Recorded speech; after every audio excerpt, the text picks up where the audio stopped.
All right, boys and girls, we are going to continue our reading of The Water Horse. We are on Chapter 8, First Birthday. "It was awful," said Kirsty to Mother. "Turning away and just leaving him? How can he know he's done anything wrong?" Her eyes filled with tears. Mother gave her a cuddle. "I'm sure he'll soon learn," she said. "It's bound to be hard for him at first," said Father, "but it's the only thing to do." "He'll be happy enough with all those fish to eat," said Grumble. "Why, his stomach looked as tight as a drum." "When's lunch?" said Angus. They went down again that afternoon.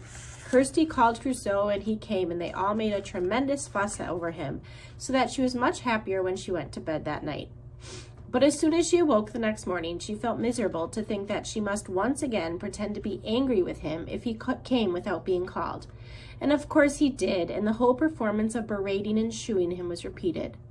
For several days there was no sign that he understood. But then one morning when they went down to the loch-in and stood silent, and the water horse did not come, they could see his head clear of the water over on the far side, watching them, but he did not move.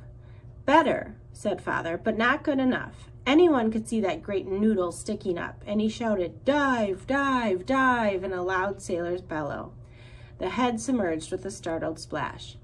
Gradually it seemed as though the water horse was getting the message. Before long he never came unless called, and by the time Father went back to rejoin his ship, the others were all confident that, unless they shouted his name, they could not see a hair on his head, if he had any hair.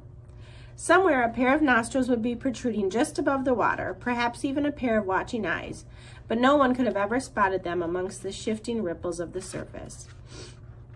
Now at last there was no longer any need to speak harshly to Crusoe.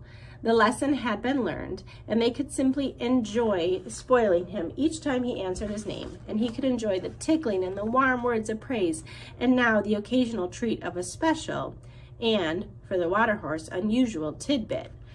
One day Angus had arrived carrying a cookie in his hand. Oh, I forgot to show you the picture.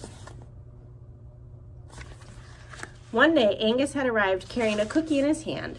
It was his habit to provide himself with emergency supplies of some sort to see him through the difficult gap between one meal and the next.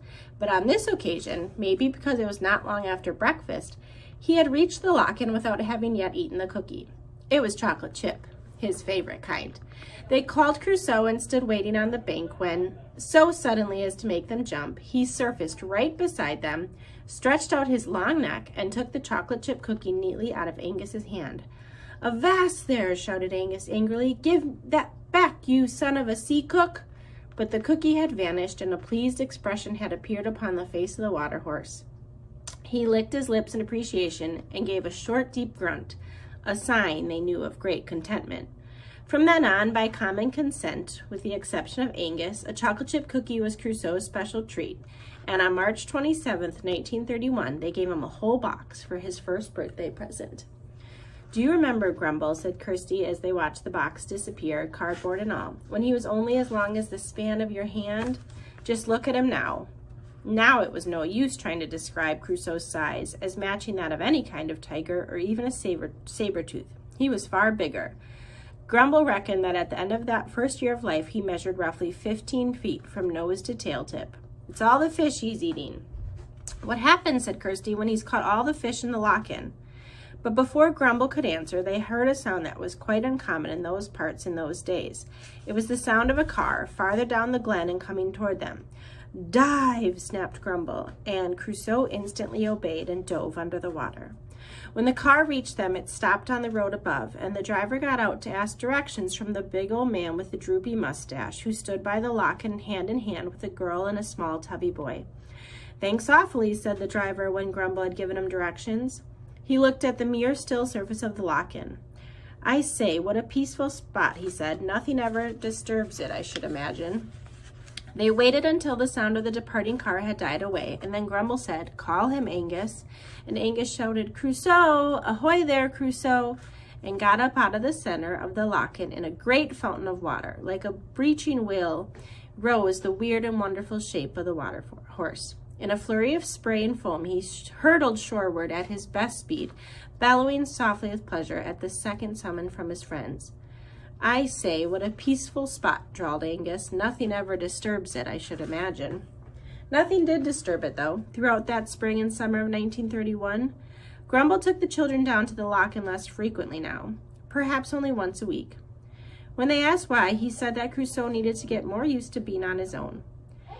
It was like a child growing up, Grumble said. Before long, he would have to make his own way in the world. But one day in the autumn, they witnessed an incident that showed that Crusoe's tastes in food were not confined to fish and chocolate chip cookies. As they approached the usually deserted loch, they saw, standing on the road above it, a party of about a dozen people. They were certainly not locals, for there was nothing Scottish in the loud voices that they could hear, and they were all oddly dressed. They wore pants, men and women alike, and thick Fair Isle sweaters and heavy hobnailed boots, and they had knapsacks on their backs and carried stout walking sticks. "Who are they?" said Angus. "Hikers," said Grumble sourly. "What are hikers?" said Kirsty. "Folks who tramp all over the countryside, townsfolk mostly. It's all the fashion these days. They don't know a sheep from a pig." Just then they saw one of the hikers point across the loch, and the whole party turned and looked and pointed. Kirsty caught her breath. Had they seen Crusoe? She listened tensely to the loud voices. "Look at that goose," said one. "That's not a goose," said another, one of those men who know everything. "That's a swan. Look, it put its head right under the water. Doesn't it look funny with its bottom sticking up in the air? Why is it doing that?" "It's looking for fish," said the clever one. "Now it's come up again. Now it's put its head down again."